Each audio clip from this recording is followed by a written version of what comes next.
Mga kababayan, ang pambansang awit ng Pilipinas. Kayang magiging sa sinamanan, alam ng puso, sa likod ko'y buhay.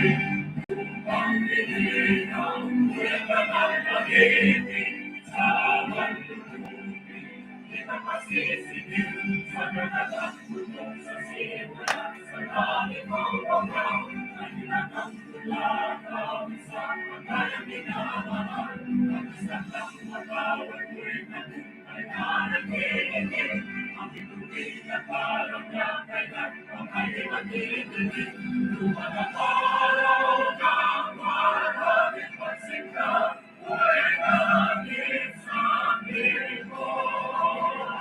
Ang bigaya ng kapay malaki, ang mamatay ng dahil sa'yo.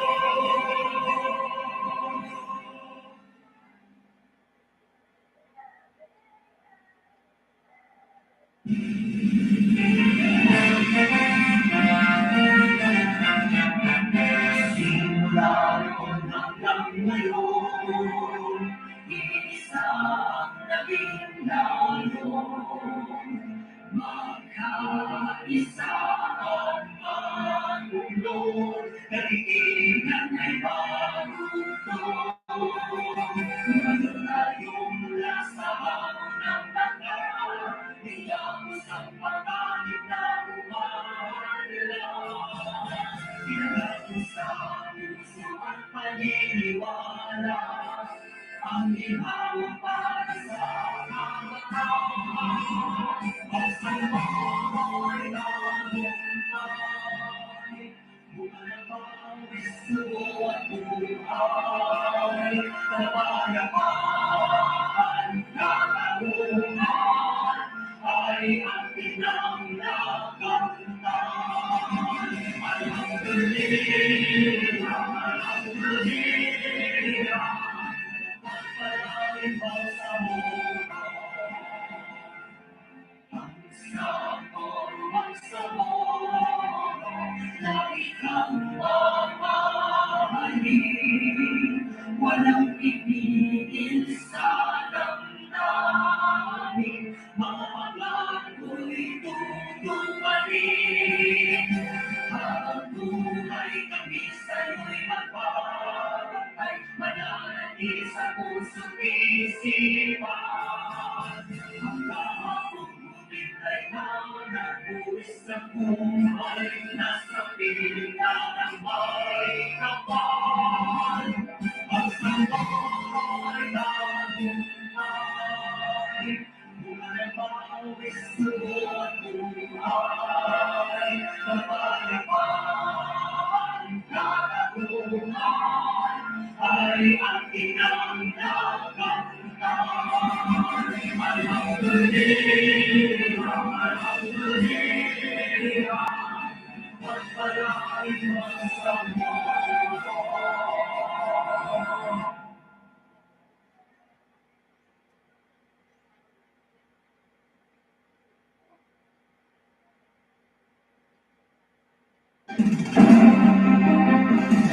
Ang buong station Pinyong Balita ating ay tumatalakay sa may subang kasalukuyan at nakapanahon.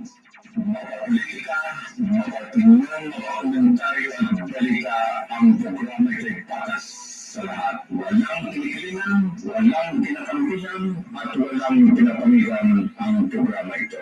Ang programa ito ay public service sa makahaminan at trabaho lamang.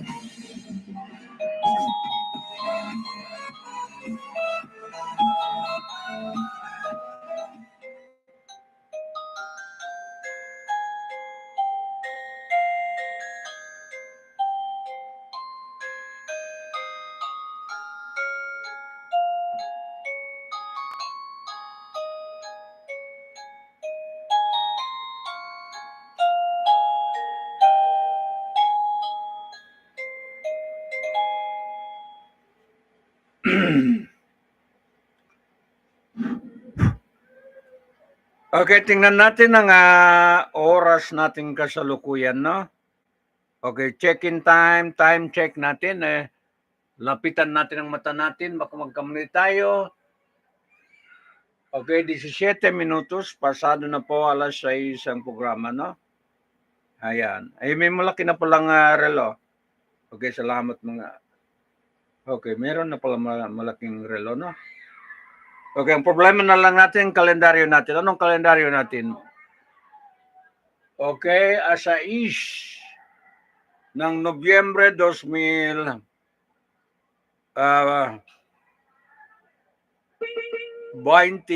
mga sukit. No? Ayan. So anong hanap buhay natin ngayon? Okay, hanap buhay natin araw ng Lunes, pabuenas. Okay, basta araw ng Lunes, pabuenas mga sukit, no? So, siyempre, okay, magbalita tayo rito po mga sukit sa studio natin, Consolidated News natin, no? Okay. Ayan. So, pwede nyo mas baybayan ang programa natin sa ADLSNTV News Online, no? At saka itong original pangalan ko, okay, Abdul Jaman Damahan mga suki, no? Dalawa lang. ADLSNTV News Online at saka Abdul Jaman Damahan. Okay, dito sa studio, mga tagapakinig natin, no? Okay, dito tayo sa Halo-Halo Special, Opinion Balita Tiba pa. Kasama po sa Servisyo Publiko Tinig ng Mamamayan at saka sumbungan ng mamamayan ang studio natin, no? Okay, anong balita natin ngayon?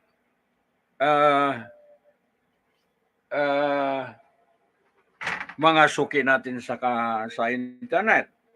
Ang unang balita natin, okay, former President Donald Trump barred to run for president in America mga suki, no? Because of political case, itong insurrection, ayon po rito sa balita ito, no? Ayan, ayaw. Hindi na po payagan makatakbo. Okay, sa Amerika po, sa violation po nung nanungkulan siya, no? Okay, so yan po ang parusa, okay, kay Donald Trump po, okay, sa ginawa niya nung Pangulo siya na mga suki, no? And then ang pangalawang puntos natin, itong Hamas-Israel war, okay, destroyed peaceful world and world order po, sila rin ang gumawa po. Kano din. Okay. So sira po ng dalawang magkatunggal ito. Hamas and Israel destroyed peaceful world and world order po. Sila nga nagsina ang dalawa, no? Okay. So yan po ang unang balita natin po sa umagang ito mga suki, no? Ayan. So, okay. Bago tayo magpatuloy, kantahan muna tayo ni Maher Jain, no? Okay. Umpisahan natin si Maher Jain, no? Okay, saka tayo magbalita para naman na medyo ang puso natin ay magaan-gaan mga suki sa umagang ito, araw ng Lunes. Okay.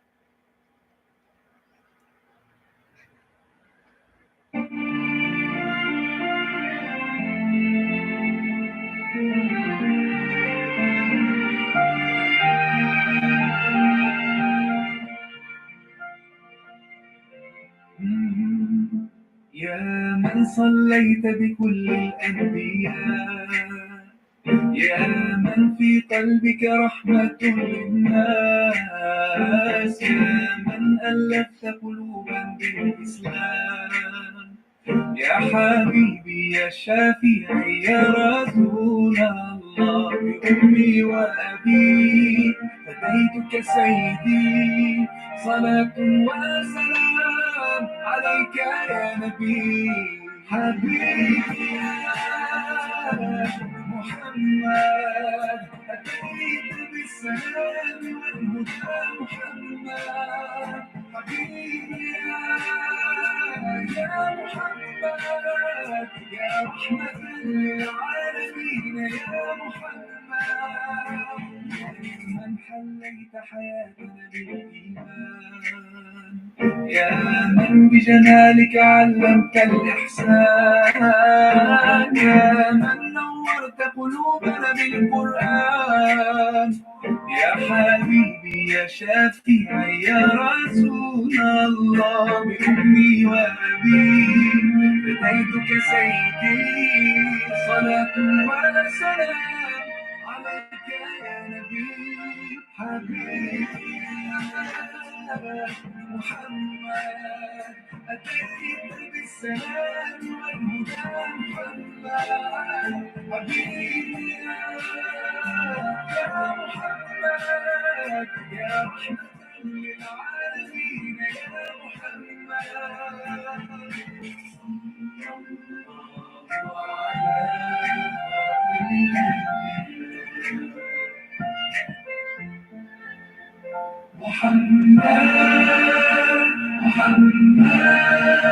رحمة للعالمين رحمة للعالمين محمد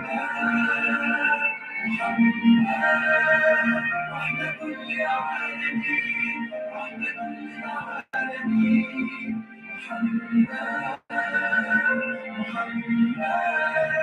رحمة للعالمين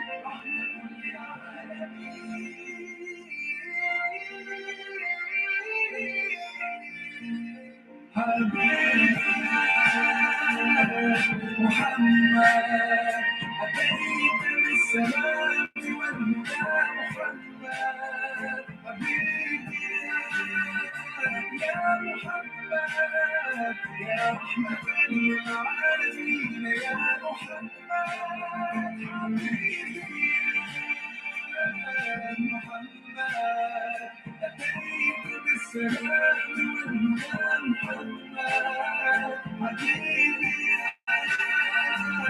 يا محمد يا رحمة للعالمين يا محمد أنت نور الله فجرا جئت بعد العسر. Okay, tumalon po ang kanta. Huwag na tayo paligoy-ligoy pa. Bakit po itong nabar? Itong former president po ng United States of America. Napakinggan natin ito, no? Okay. Galing po sa Amerika ang balita ito, no? Pakinggan natin.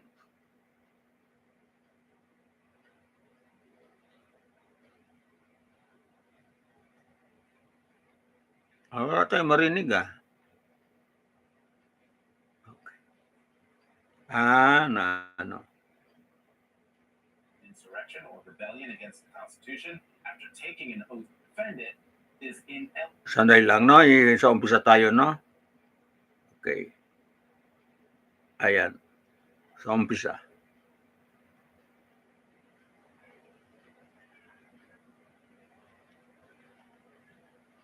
Ito na. Medyo mahina ang sound, no? Hindi ko... Okay, kasalanan yun. Kasalanan nila pumasukin, no? Ayan. Sige lang. Challenges that could keep him off the ballot in 2024. On Thursday, attorneys for voters in Minnesota argued before the state Supreme Court that Trump should be disqualified from running for president. The lawsuit alleges he violated Section 3 of the 14th Amendment, which states that anyone who has engaged in insurrection or rebellion against the Constitution after taking an oath to defend it is ineligible to hold office. A similar case is being heard in Colorado, with witness testimony wrapping up in a Denver courtroom this week. Trump's lawyers tried to get the case thrown out by claiming Trump's words and actions surrounding the January 6th attack were protected by the First Amendment.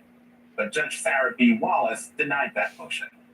Closing arguments are slated for November 15th. The judge is expected to make a decision 48 hours after that.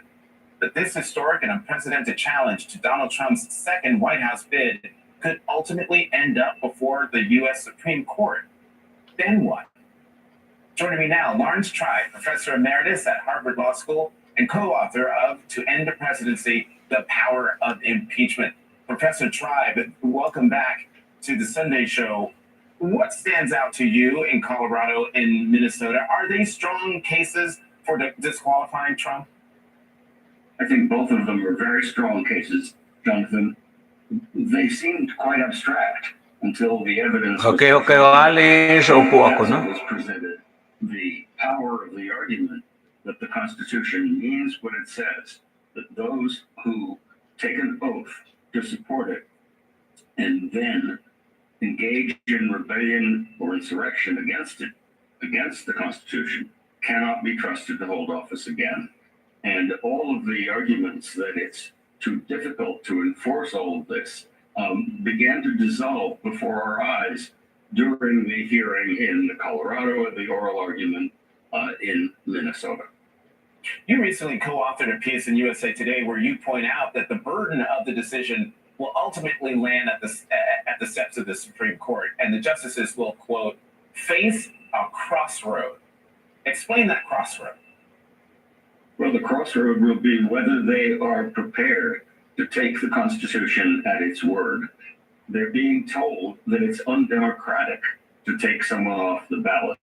But of course, what is undemocratic is what the insurrectionists against the Constitution are doing. Those who try to take the Constitution down, or in Donald Trump's words, just as recently as last December, terminate the Constitution. They're the ones who threaten democracy. The disqualification clause of the 14th Amendment protects democracy by not giving those who try to destroy the Constitution and fail another opportunity to do exactly that. The court will face that possibility, and at the same time, it will face the difficulty of taking the Constitution seriously and saying to Donald Trump, you are disqualified. But in the end, it's going to be up to the 9 justices of the Supreme Court. They will have before them a detailed factual record from the hearing in Colorado. They will also have before them a decision by the highest court of Minnesota, followed by whatever factual record is developed in that case. And the question will be, are they willing to take the Constitution seriously or take the risk that that important protection in the Constitution will no longer have meaning? It's not going to be an easy time at the U.S. Supreme Court. Well, let me jump on that. Why shouldn't it be an easy time at the Supreme Court? And I say that because I'm jumping on something you said earlier about the court. Are they prepared to take the Constitution at its word? I've spent many years listening to reading Supreme Court decisions where they talk about, the framers, and this is what they said, and this is what the Constitution says, and that we've got to take the original meaning of what it says. If that is the case, then this should be a no-brainer for the Supreme Court. No, they should side with Colorado and the voters in Colorado and Minnesota. They should. And if only they always did what they should do with a very different world. They should have taken the rights of women seriously in the Dobbs case, but they didn't. They rolled back 50 years of history. They should take democracy seriously when it comes to voting rights cases.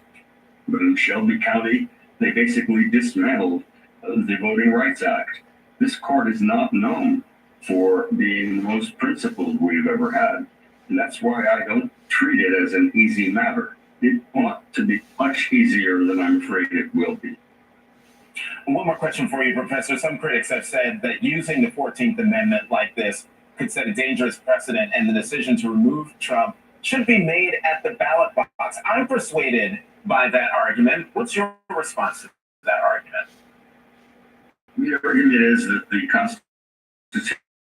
Constitution puts some limits on who can be on the ballot. If you're 30, no matter how impressive you are, you can't be on the ballot for president. If you've won the presidency twice, no matter how popular you are, you can't be on the ballot again. This is simply another one of those qualifications. If we don't take it seriously, that's when we set a dangerous precedent, especially a dangerous precedent that somebody who tries to overturn the Constitution by violating the important vesting clause that vests the power in a president for just 4 years and not as long as he chooses to stay. That will be the dangerous precedent. Because we know throughout world history that those who seize power after making it clear that they will stay no matter what don't easily give up power. That is the danger that we face. Professor Lawrence Tribe, as always, thank you for coming to the Sunday Show. Thank you, Jonathan. Up next, Deputy Pentagon Press Secretary Sabrina Singh joins me in studio live to break down Senator Tommy Tuberville's I did that for years. He was Okay, tama na. Marami pa tayong iparinig ulit mga suki, no? Yun lang iparinig ko ay bar na po ay parang kung mapatunayan yon, okay, hindi na po makatakbo ng Pangulo ng Amerika po si Donald Trump, no? Okay. Napatunayan ng husgado ito sa kanyang kasalanan. Okay, ang susunod naman parinig natin itong si former President Barack Obama, no, nung nasa Chicago siya sa kanyang foundation office. Okay, pakinggan natin. Kahit ang mga kalahati, okay na. Okay, pakinggan natin ito. Ayan. Sandali lang, i-break muna natin and then siya na po mga suki, no? Okay.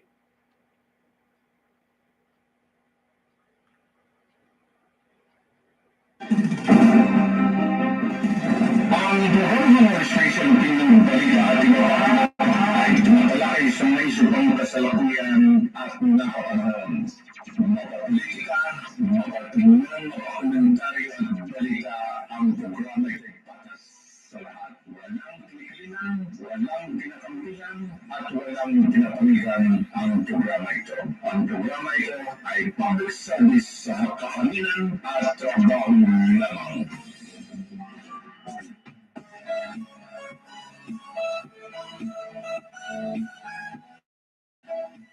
Okay, merong katanungan ako. What do you think? Michelle Obama will run for president in the United States in 2024? Okay, repeat. What do you think? Okay, former First Lady Michelle Obama will run for president in 2024? Ayan po mga suki, no? Okay, parang active na mga Obama ngayon po mga suki, no? Okay, pakinggan natin kanyang speech. Itong idol natin po si President Barack Obama, no? Ayan. Hello, everybody. Have a seat. Have a seat. Hello, Chicago. Thank you, Alina, for that outstanding introduction. I will say that Michelle would be jealous to see that she has a 6-month-old at home and she doesn't look tired. More importantly, thank you for everything that you're doing to connect people with jobs and reduce inequality in the city that we love. I want to thank our amazing panelists. Okay, what do you think? Okay, African American will return to White House? What do you think? Ayan po mga suki, no? Okay, babalik ata sa White House itong African American leader mga suki, no? Okay. Si Michelle Obama. Tingnan natin. Who you've already heard from and who you're going to hear from, all the leaders who are part of our network, who've come from far and wide, all the experts who generously agreed to join us for our second annual Democracy Forum. I want to say just how blessed we are to have you here. Now, I have always believed that the ideas of a now 62-year-old, gray-haired, although still relatively fit, ex-president are less relevant than the ideas and insights of you, the new generation of leaders. And that's why, after leaving the White House, Michelle and I started the Obama Foundation to inspire and empower and connect those of you who are going to be driving change for years to come.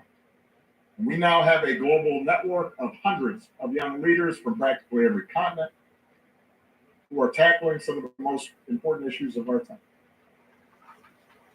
And we have never needed you more than we need you today. As we speak, the world feels more unstable and more dangerous than it has in a very long time. Russia's brutal invasion of Ukraine continues to challenge the international order. This summer delivered record-breaking temperatures across the planet, with an uptick in drought, flooding, wildfires. Right here in America, but also around the world, we've seen a continued assault on democratic norms, escalating political polarization, a lot of it fueled by a steady stream of misinformation and bile on social media. And of course, over the last few weeks, we have watched a deadly struggle unfold in the Middle East. Triggered by the horrific murder of more than 1,400 mostly civilian Israelis, many of them children, at the hands of Hamas, as well as the abduction of over 200 hostages. And then an Israeli response that has so far resulted in the displacement of well over 1 million people.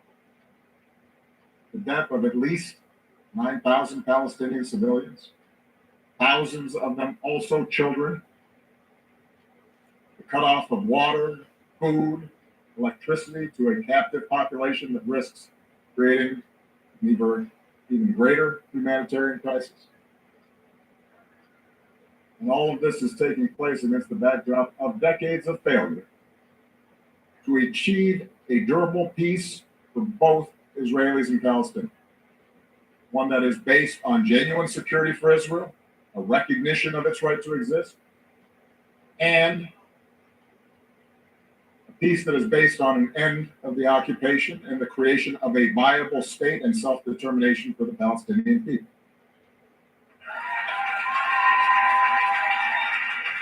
Now, I will admit, it is impossible to be dispassionate in the face of this carnage. It is hard to feel hopeful. The images of families mourning, of bodies being pulled from rubble, forced a moral reckoning on all of us.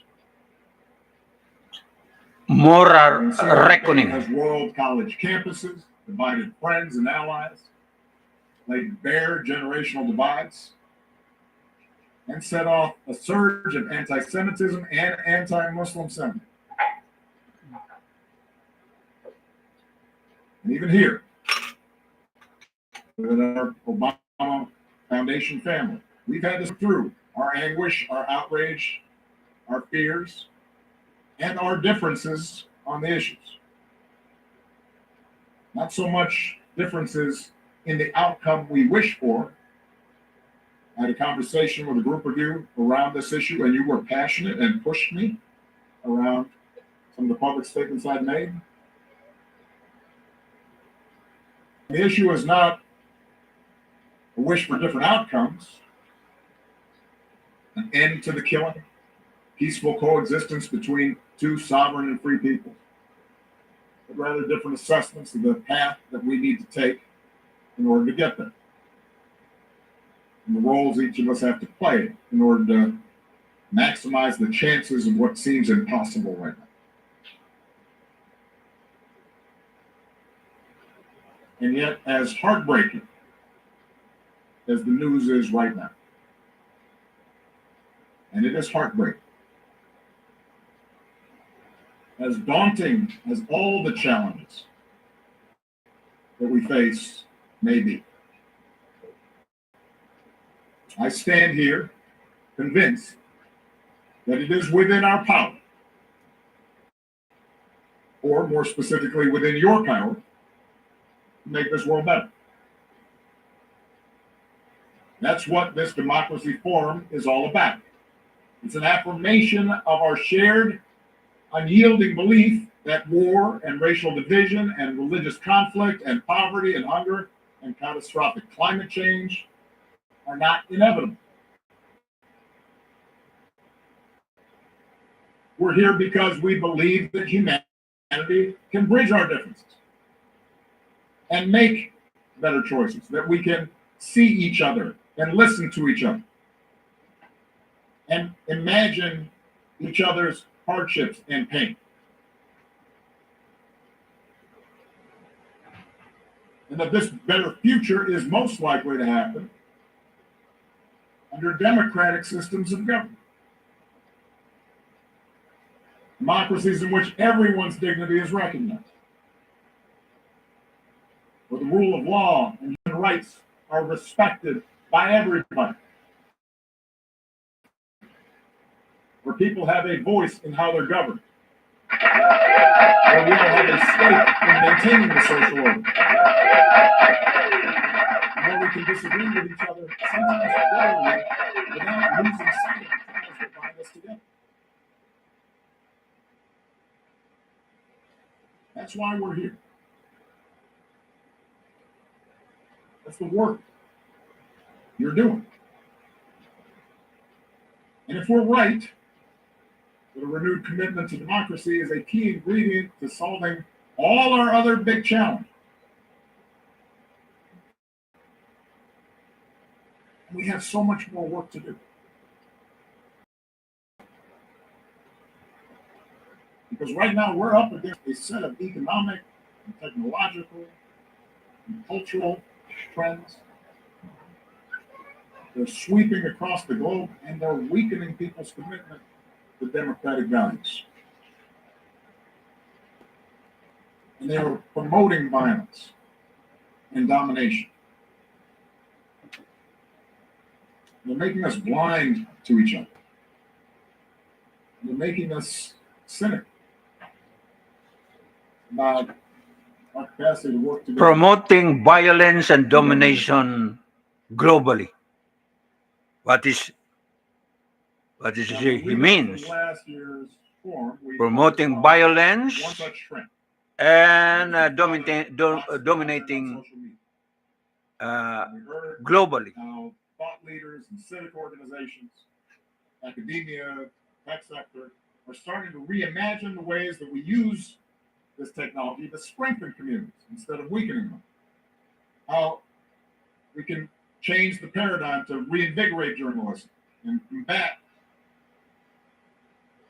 lies and hate speech and rebuild social trust. And this year, we've gathered together an equally impressive group of thinkers and practitioners to look at another major factor that's eroding confidence in democracy. And that's the widespread sense that the global economy is rigged, that it serves the few at the expense of the many, and that even popularly elected governments either can't or won't deliver on the promise of a better life for the average family. Now, obviously, this is a huge topic. I am fairly certain we will not solve the problems of 21st century capitalism in this forum, and certainly not in a single speech. And you will be relieved to know that I don't intend to try. In the time I have left, my goal is modest. I want to offer a few thoughts about how we can start reframing our economic debate. I want to highlight a few ways that innovators, including some of you, are already starting to build an economic order that's more inclusive, more sustainable, more just, even if it's still right now on a micro level. And then we're going to bring up people who know more about this than I do. to share a discussion around these issues. Okay, economic progress, not war. Let me start with some admittedly oversimplified Economic progress globally, and I'm not gonna make war. assertions that you may or may not agree. Hmm. First, the market-based economic system we commonly know as capitalism Economic development, not war. has been the greatest generator of wealth and innovation that the world has ever seen. Some of you may think that's controversial, but it really is hard to argue otherwise. Before the Industrial Revolution, economic growth barely budged, and the average person struggled to scrounge up enough to eat for centuries. Okay. Basahin ko lang, no? I will read this. Okay, 80% citizen of Israel doesn't like Prime Minister Benjamin Netanyahu, no? They want him to resign from his Prime Minister position, no? 80% of the Israeli citizen doesn't like anymore Prime Minister Benjamin Netanyahu, no? They want him to resign from his post or from Prime Minister position, no? Can you imagine that? 80%, only 10%, only 20%, more or less 20% who favor, okay, Benjamin Netanyahu, no? Wala na. Baka ko'y mag-resign na kung mga suki, no? Iwanan ko na po ang aking posisyon. Millennium. Ah. And then the combination of scientific advances combined with market-based principles caused production to explode and standard of living to accelerate. The main alternative to capitalism emerged, a communist system based on centralized command and control planning, worked better in theory than in practice. Ask China, which shifted from a command and control model to a more market-based system and managed within a few decades the unprecedented feat of lifting hundreds of millions of people out of extreme poverty. The bottom line is this: while there may be in fact better ways than capitalism to organize the protect. Tandaan nyo itong presidente ito, hanggang umalis sa White House, napaka-popular po itong president, no? Two-term presidente po sa United States. Pero popular po yun. Paglabas niya sa exit niya sa White House, he is a very popular president, no? Itong si Barack Obama. So, ganun po. Okay. Hindi siya na inaayawan po ng tao, no? Ganun po ang performance po ni President Barack Obama, no? Okay. He's a very popular African-American mga suki, no? Leader. Ayan. Capacity of large modern societies, we haven't discovered those systems yet. Maybe one of you will invent them. Maybe there's an Adam Smith out there somewhere. But just because an economic system generates wealth and innovation doesn't mean it guarantees a good society. Because from the outset, turns out market-based systems have been compatible with slavery, caste systems, colonialization, war, exploitation, corruption, fraud, autocracy, the poisoning of our natural environment. Lahat na po binanggit ng President Obama noong kasamaan. Fortunately, thanks to the accumulated efforts, bit by bit, of reformers, organizers, and visionaries, not so different from many of you, some, mostly democratic governments, began to recognize the need to moderate capitalism's efforts, especially after the Great Depression and World War II. Governments began making public investments in education and transportation, scientific research and housing. They constructed a social safety net to protect at least some of their citizens from destitution. They granted workers the right to organize, passed laws to protect consumer and environment, enacted policies designed to maintain the integrity of the financial system, to prevent monopolies and bring the system back into balance. Now, granted, these developments were uneven. Some countries overregulated, others underregulated. Some opted for a more generous safety net. Others left too many people to fend for themselves. But by the 1990s, as the Iron Curtain came down, the consensus was that the economic debate had been settled. There was going to be the spread of the free market. As far as the eye can see, global trade would steadily increase, and all this would lead to the advance of Western-style liberal democracies around the world. Also, everybody would be able to buy Big Macs.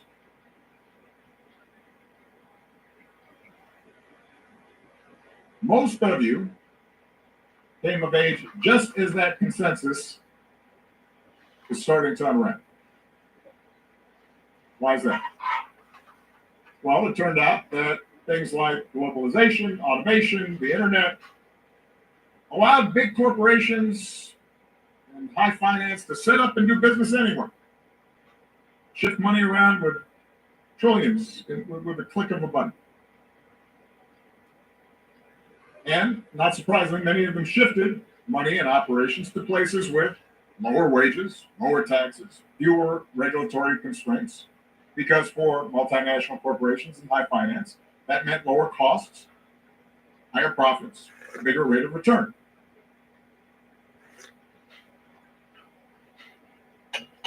That meant workers lost bargaining power. Small businesses couldn't compete. Local economies were gutted. And we were left with a winner-take-all economy that dramatically increased inequality. Within countries, between cities and rural areas.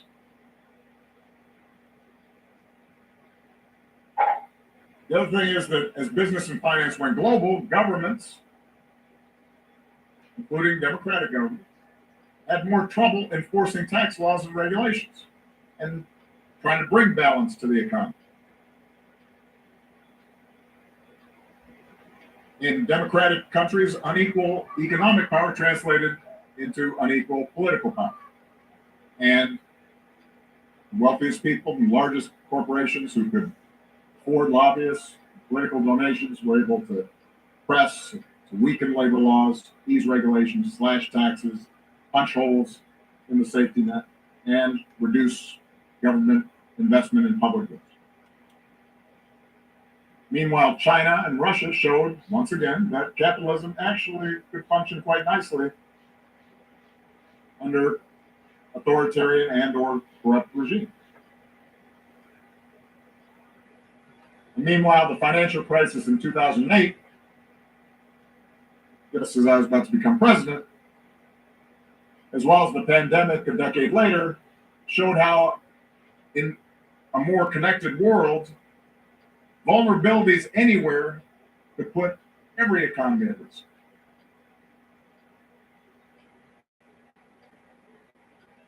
So what does this mean for ordinary people?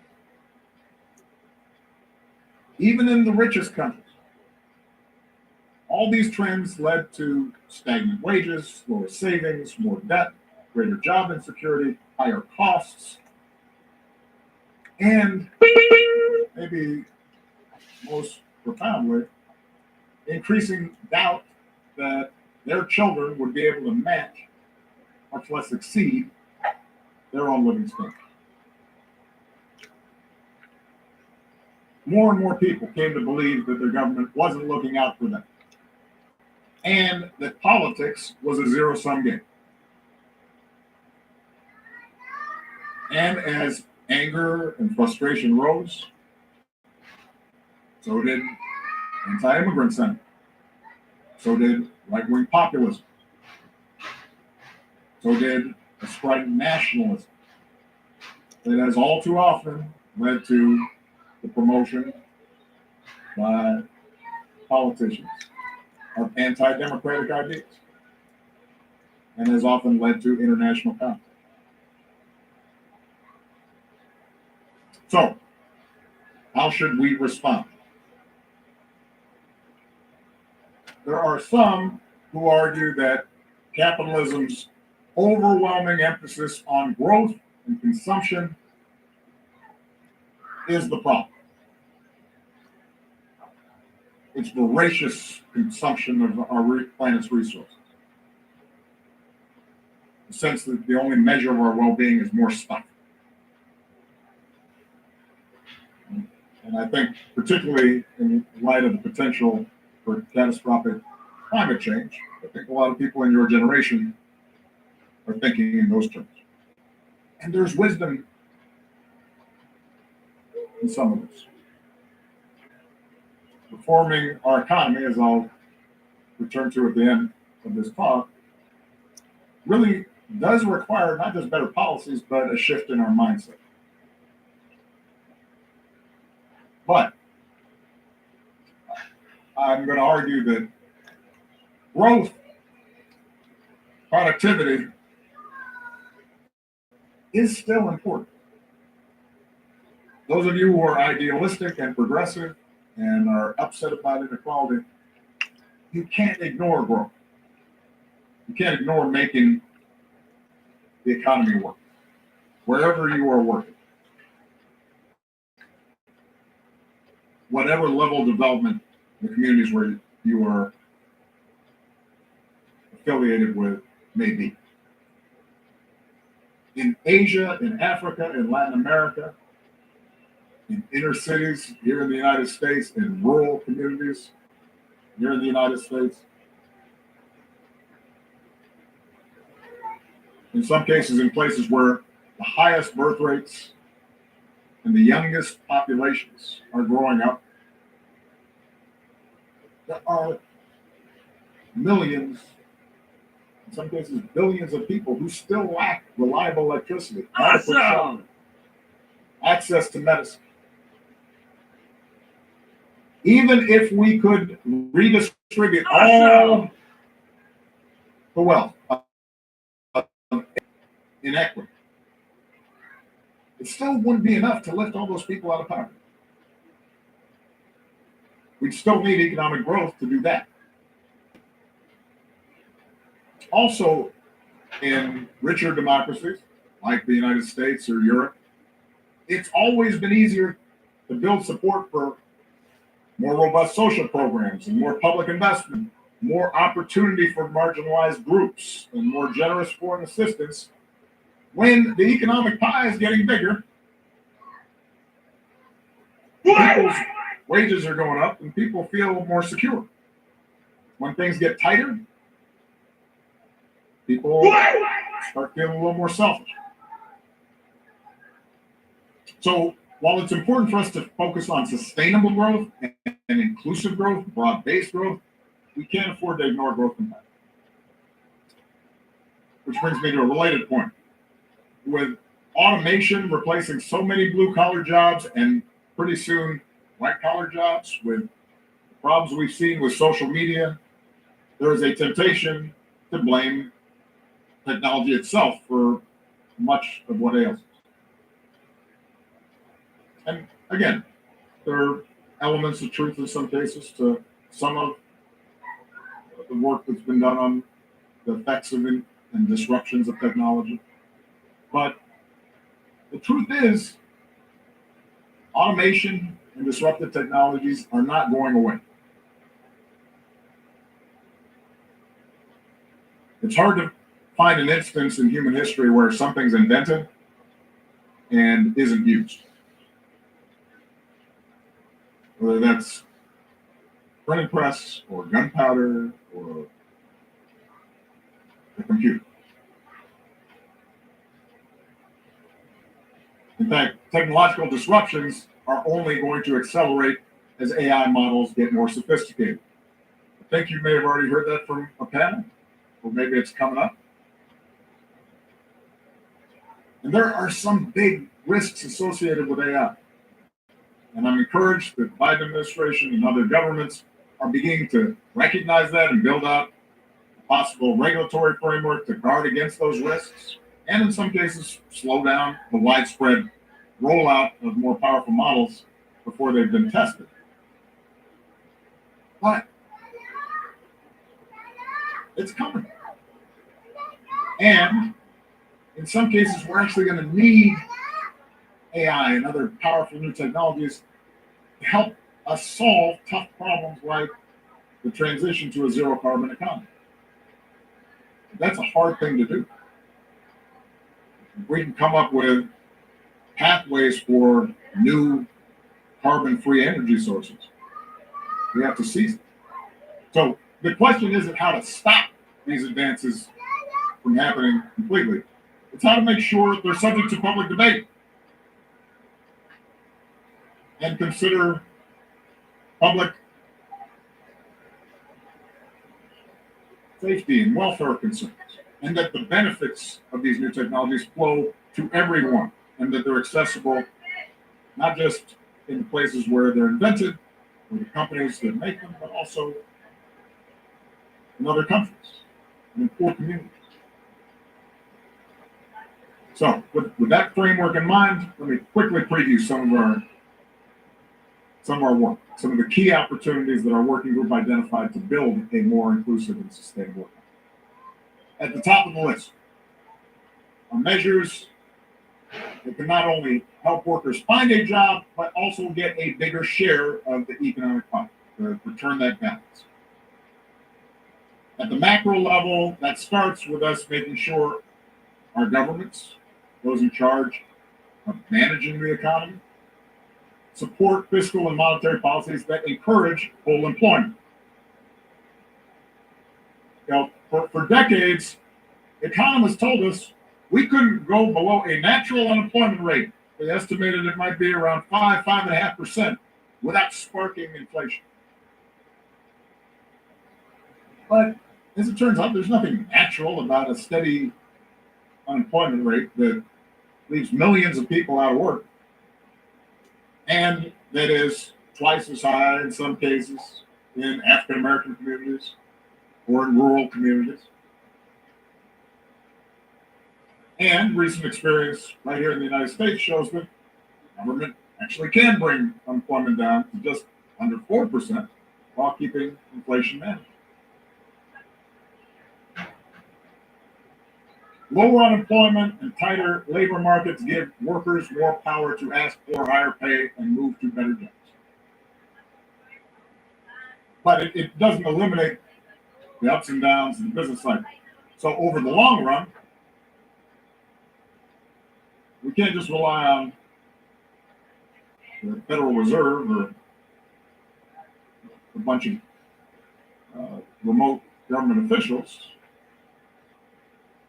One of the best ways to also raise wages and provide more financial security is to reverse the declining rate of unionization.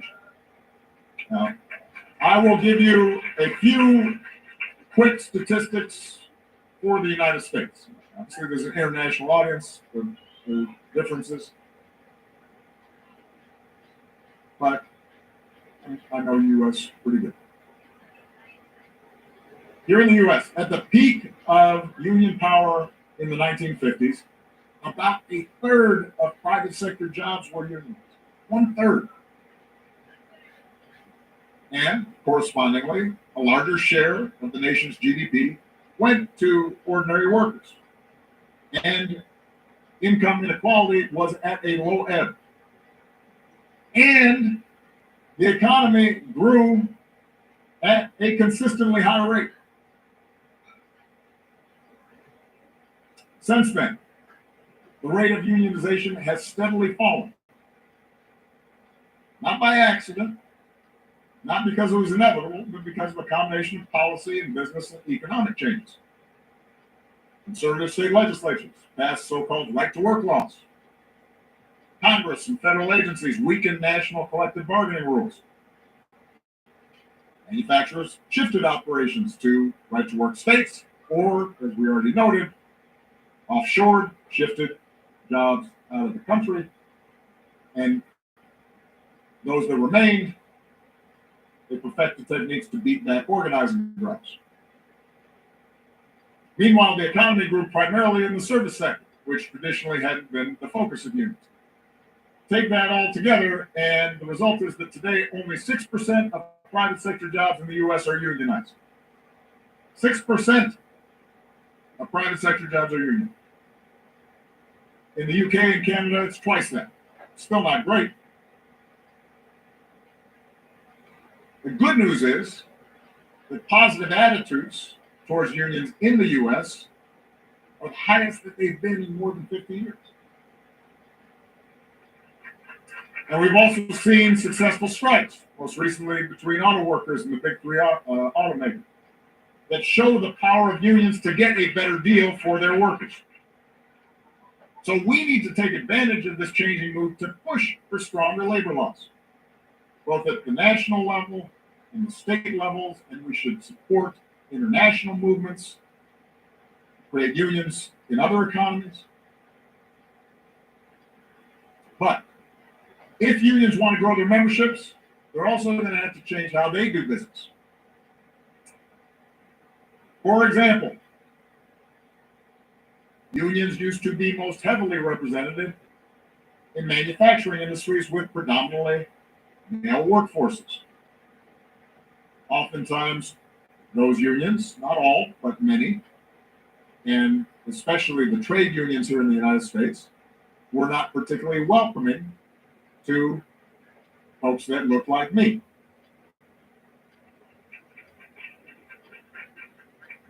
Today, 84% of private sector jobs are in the service sector. That number keeps on growing. And in the education and health services sector, just to take one example, more than 3/4 of the workforce is women. It's surprising, isn't it, that really important jobs that don't pay any money are traditionally women's jobs. It's curious how that happened.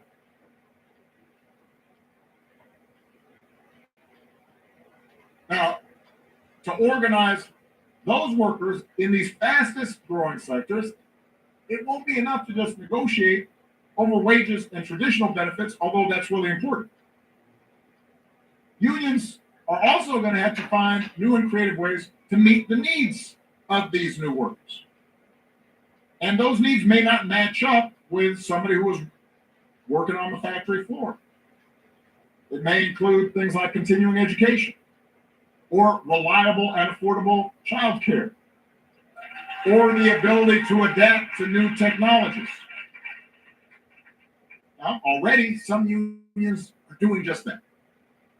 For example, during the pandemic, unions at the healthcare giant Kaiser Permanente negotiated to get workers up to $300 a week for childcare. Locals in both the United Food and Commercial Workers and the Teamsters successfully negotiated for more flexible schedules to accommodate childcare needs. And then, in terms of adapting to the new economy, look at the new contract between Hollywood writers and studios. It wasn't just about pay.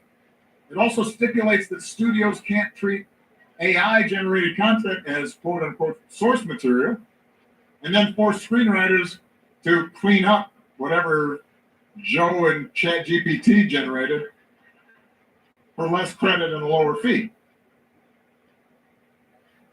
So that kind of adaptability, that kind of creative thinking, that will increase the appeal of unions to a more diverse set of workers across a wider cross-section of the economy.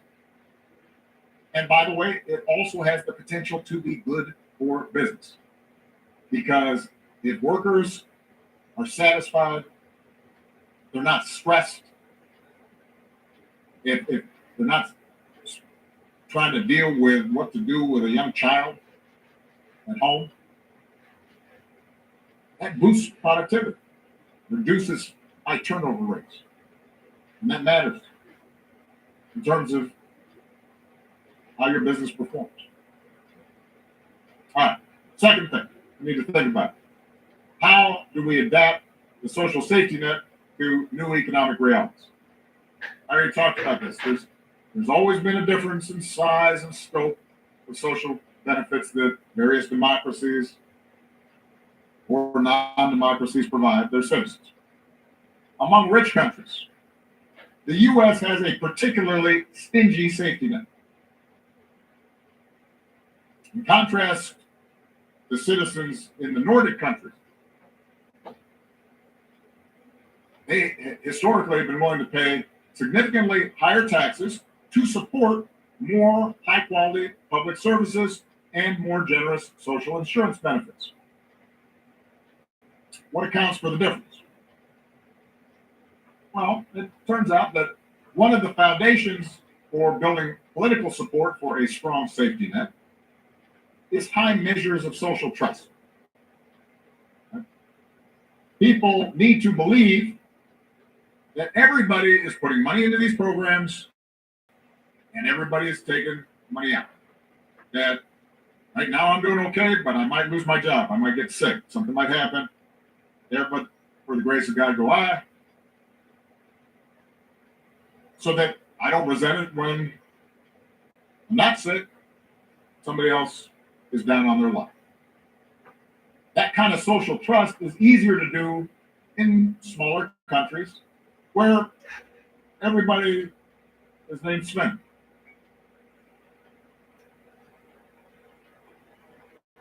I mean, for any Nordics out there, I'm just messing with you. But the point is relevant.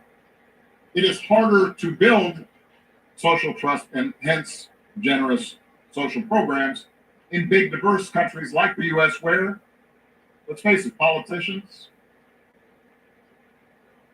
who may have an agenda of just wanting to keep taxes low and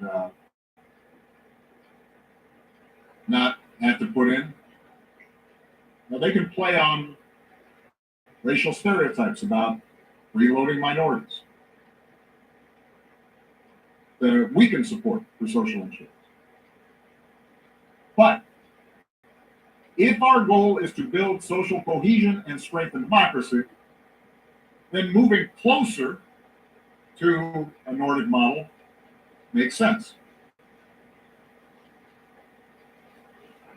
There are some trade-offs,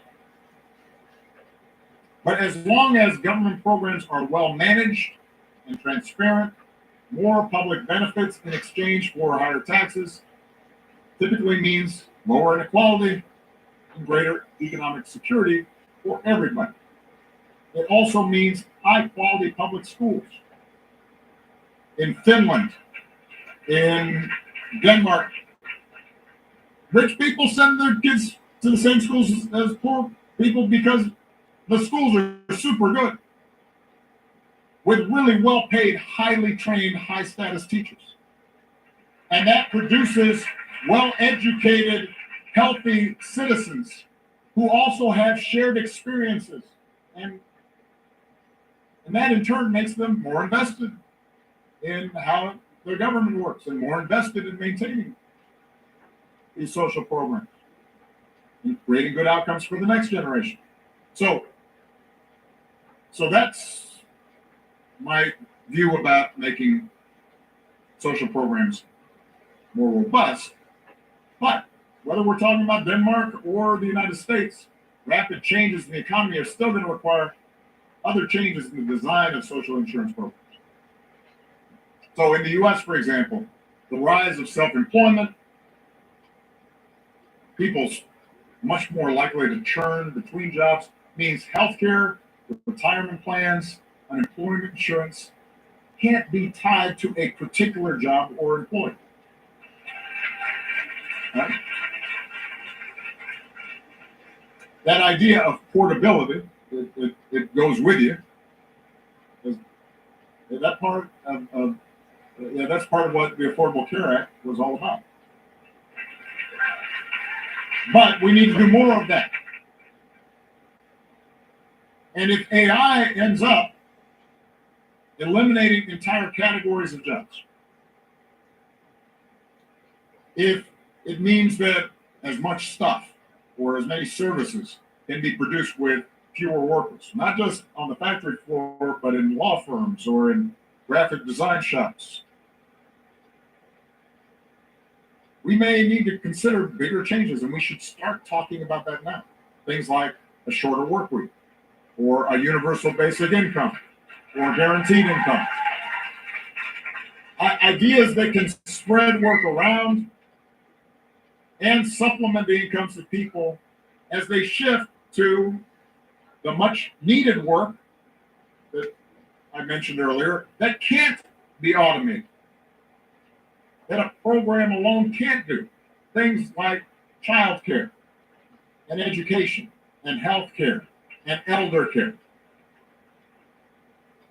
Some of these ideas are being tested as we speak. Right here in Chicago, there's a pilot program called Chicago Promise that's been giving thousands of low to moderate income families $500 in cash every month to help them meet basic needs. And it's modeled after a similar program in Stockton, California. And it's showing early promise because the thesis is you improve financial stability, you improve well-being of low-income families, they actually can fix a busted car, they don't have electricity turned off, their lives are more stable. It doesn't discourage them from working full-time. It, in fact, makes it easier for them to go out and find a job and work full-time. More broadly, one of the bright spots coming out of the pandemic has been evidence that the generous benefits people received during the lockdowns, which is unusual for the United States. Maybe one of the reasons why the U.S. economy has actually seen an unprecedented increase in new business formation over the past couple of years, because people had a little bit of a cushion to go out and take a risk and try that new idea.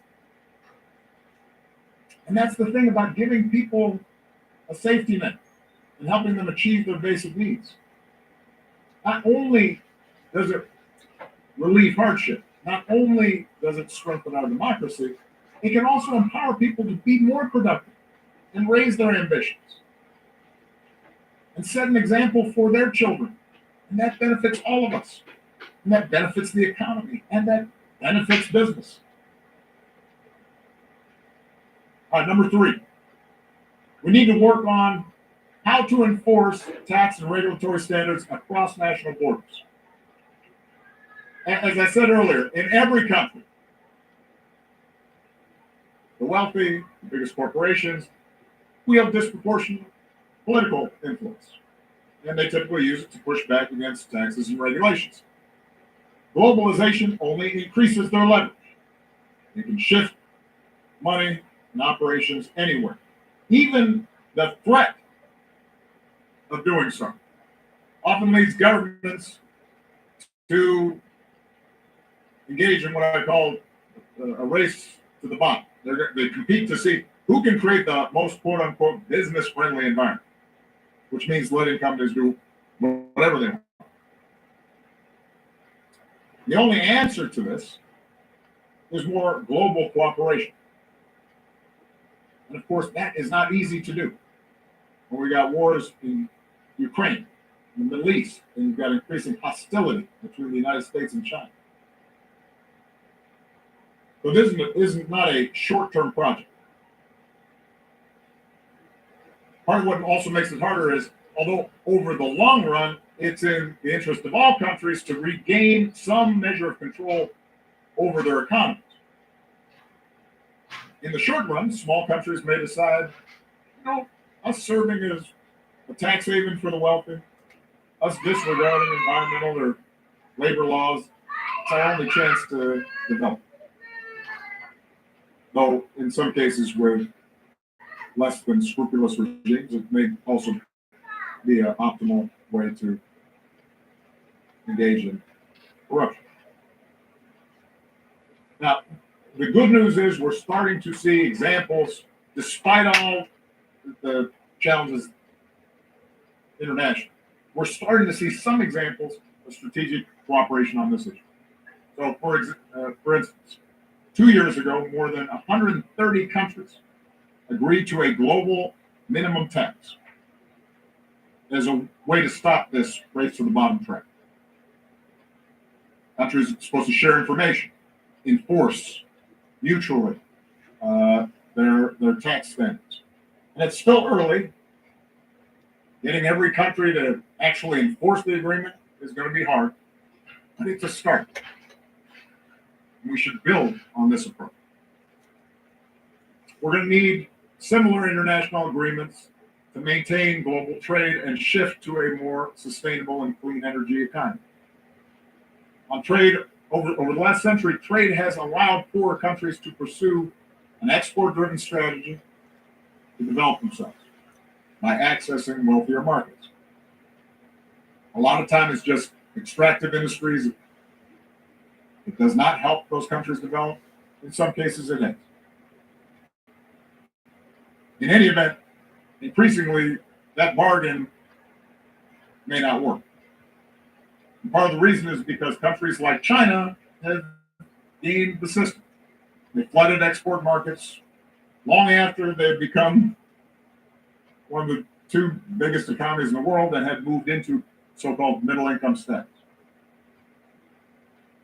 And partly it's because workers in more advanced economies like the United States or Great Britain have pushed back against an arrangement that allows them to buy cheap TVs and sneakers, but may mean they lose their job. Awesome! Not a great trade-off.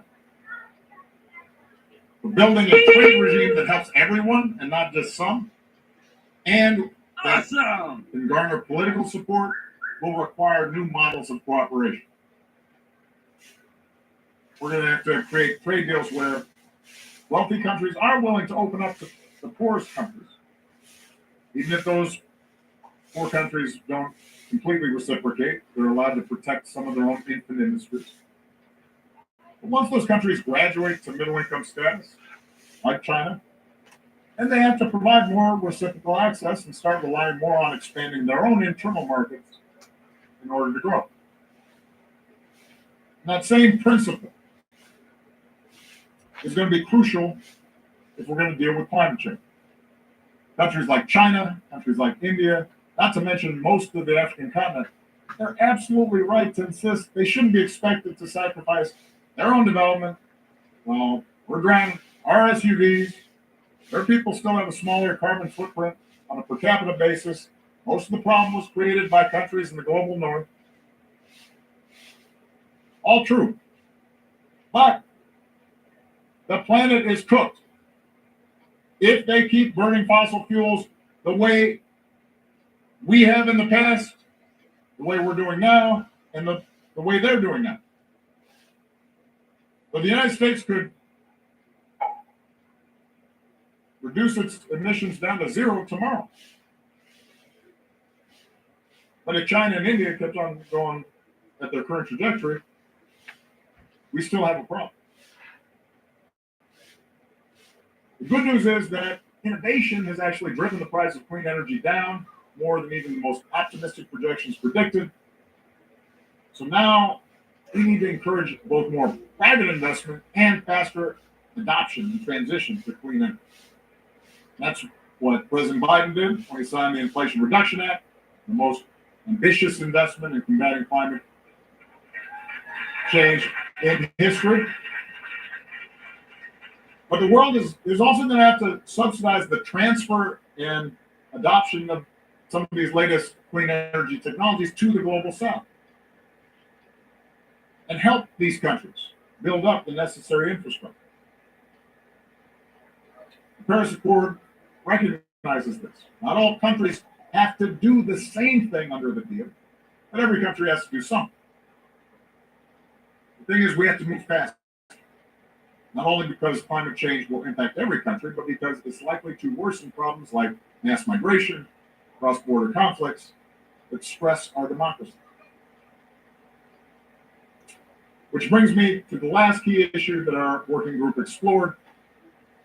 If we are going to encourage more private investment in the common good, we're going to create more worker-friendly policies, we have to reimagine how corporations are governed and operate. For more than 50 years, corporate managers have embraced the view, popularized by Milton Friedman, that their only responsibility is to increase shareholder value. That's all. The thing is, Friedman's formula isn't drawn from stone tablets. It's not an immutable scientific principle. This is not one of the laws of physics. It is a societal choice about values. Corporations are perfectly capable of operating efficiently and profitably while considering the impact they have on their workers and on their communities and on the planet and on our democracy.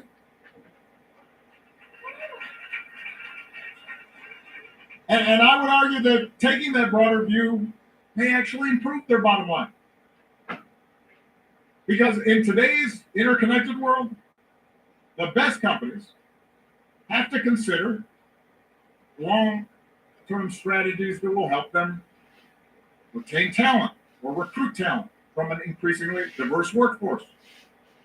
They got to maintain their brand, or somebody is going to cancel them on their phone.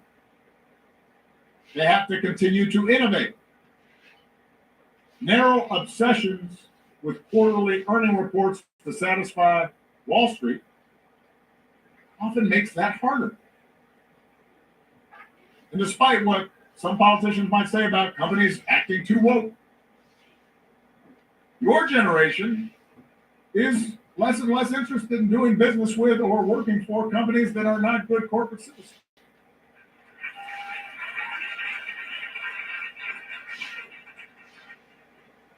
Maybe that's why, for the first time in years,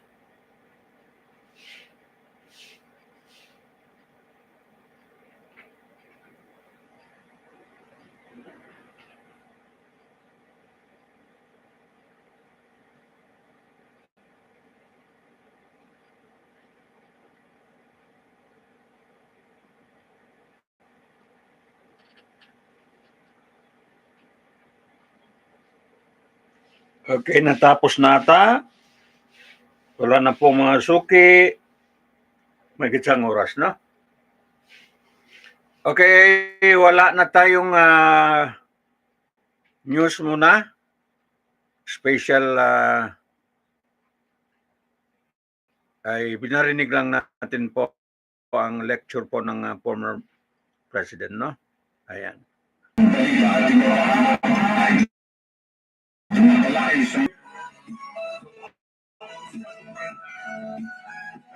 talk about impact investment.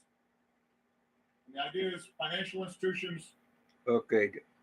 Tama, wala nang oras sa former president, no? Wala nang oras. Okay, no more time. Okay, kunti na lang ata, hindi natapos yun, no? Okay, meron lang akong ang panghuli. Okay, meron pa binitawan si yung negosyante, tycoon na Pilipino, itong si MVP, Manny B. Pangilinan, no? Tungkol po sa pagkain natin, no? Sabi niya, almost 90% o 80% po ang pagkain natin imported, no? Tapos sabi niya, meron siya pinapatayo po ng dairy farm diyan po sa Laguna ata, no? Okay, so parang kuwan siya, no? Kung gano'n ang pagkain natin 80 to 90% ay puro imported na. Okay, paano na po mabubuhay yung mga local farmers natin, no? Comment lang yun ni no? Pinalabas po ni Manny Pangilinan, mga suki, no? Manny B, MVP ang tawag diyan, no? So, yon po ang comment niya, no? Hindi ko na mabasa ang news. Wala kayo mga mamayang hapon kung may makaprograma tayo mamaya, no? So, yan ang comment niya. Ang pagkain daw natin, no, almost 80 to 90% po imported na mga suki, no? Okay, sana itong secretary ng DA, okay, makuha niya o kaya ma-receive niya yung speech, yung press release po ng Manny Pangilinan, no? Diyan po binalabas niya sa Channel 5. 80 to 90% po ang pagkain natin puro import. So, paano ng mga local farmers natin, no? So, yun lang. Baka kasi kalimutan ko yun, no? Okay, tapos na ang balita. Okay, sandali lang. Ito muna. Ang Government Station Pinagbalita at Iwahan ay tumatalakay sa may subang kasalukuyan at nakapanahon. Makapolitika, makatingnan, makakomentaryo at balita ang programa ay patas sa lahat. Walang pinigilingan, walang tinatampihan at walang tinapamigan ang programa ito. Ang programa ito ay public service sa makahamilan at trabaho lamang.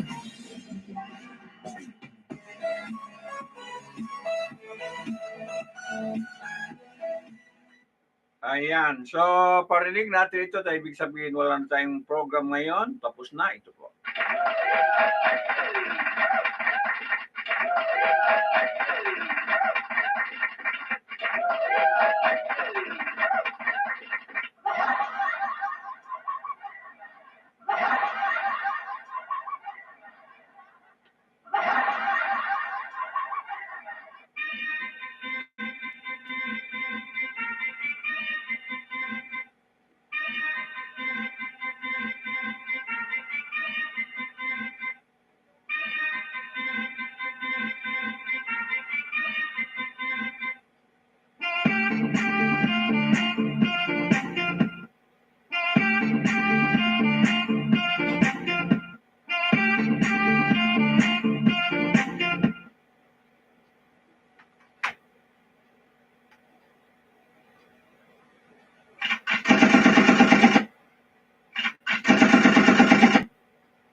Awesome!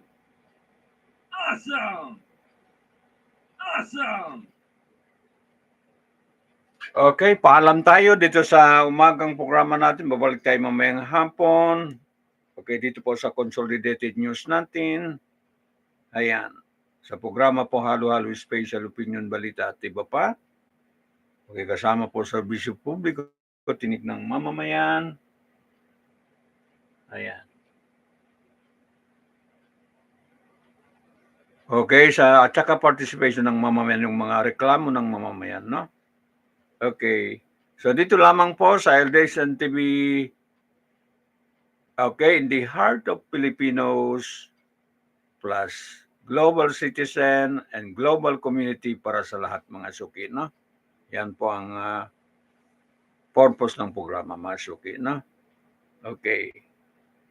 Okay, dala po ng ADLSNTV Corporation ang mga balita ito. At saka itong Mind of Global Food Lines Corporation din, mga suki, no? Okay, so, okay, paalam ako. And then, babalik ako mayang hapon o mayang gabi sa ating regular na program, no? Ayan. Okay, parati wala tayong masamang tinapay sa kapwa. Okay, kasi mabait tayo. Okay, mabait tayo sa kapwa. Okay, paalam tayo sa umagang ito. This has been Abs Damahan lamang. Okay, sa araw po ng Lunes. Okay, hanap buhay natin. Bye-bye na.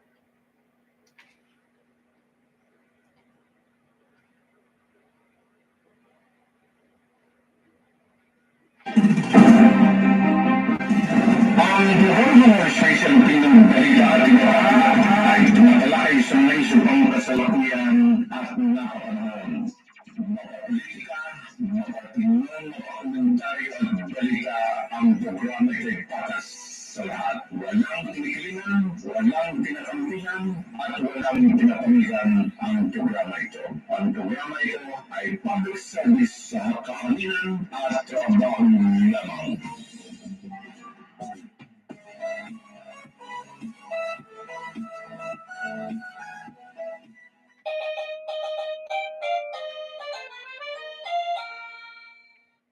Bye-bye na.